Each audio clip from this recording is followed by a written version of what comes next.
Nigerian Ambassador to the Philippines, Dr. Yemi Farounbi, has urged Nigerians to give priority attention to the welfare of the aged in the society. Farounbi made the call at the launch of Hebron Love Elders Home, a care center for the elderly in Ibadan. Nigeria is a typical African society where we value the old people. We expect that the children will take care of the old people. Because we were based on communalism, so we always gather together to take care of our old people. But things have changed. We don't live together as commune.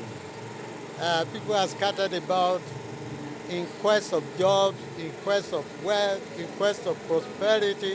So you find that most time, the father and the mother who have become old have been abandoned.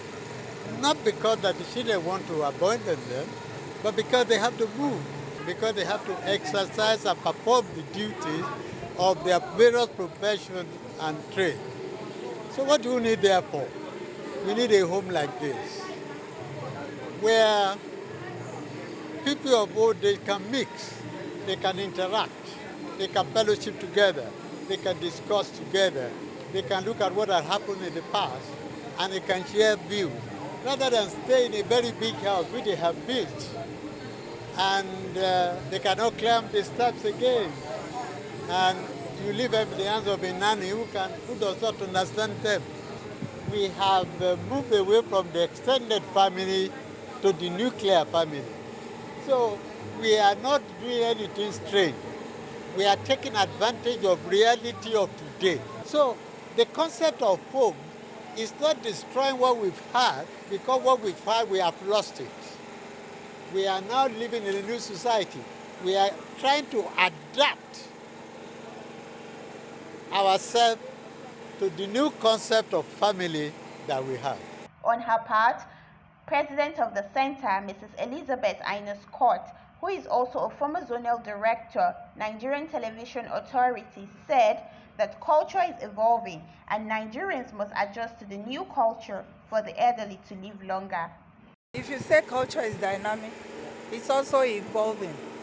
And we found ourselves in this place. A new culture is emerging.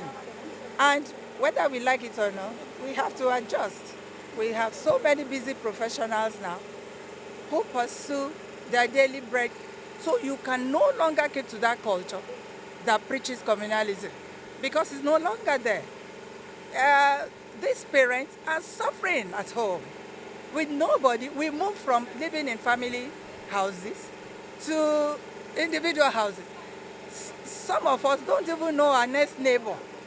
So if you build a gigantic house, you get to a point you get lonely in the house. And you're alone because all your children are gone. They are out for good, for marriage, and you are left at home. They don't find easy friendship in carers. They're not their mates. They don't have the same experience. And so sharing with them becomes difficult. But when you come to a home like this, you have your peers. You make new friends. You see new life. You share experiences. You play games together. And then your whole spirit is renewed and you live longer. Earlier in a brief sermon, Pastor Olushola Kolade of Vine Branch Ministry said that old age is painted as positive in the Bible, and as people have advantages of youth, so also they have advantages of old age. Let me say something. Anything the Bible paints positively is positive. Old age is painted positively in the Bible, it's not painted negatively. I know there's some advantages of youth, but there are advantages of age as well in the same Bible. What are the advantages of youth? Imagination. You have strength. The Bible says the glory of young men is their strength. You have passion also. But the Bible also tells us that older people have wisdom, older people have experience, older people have maturity.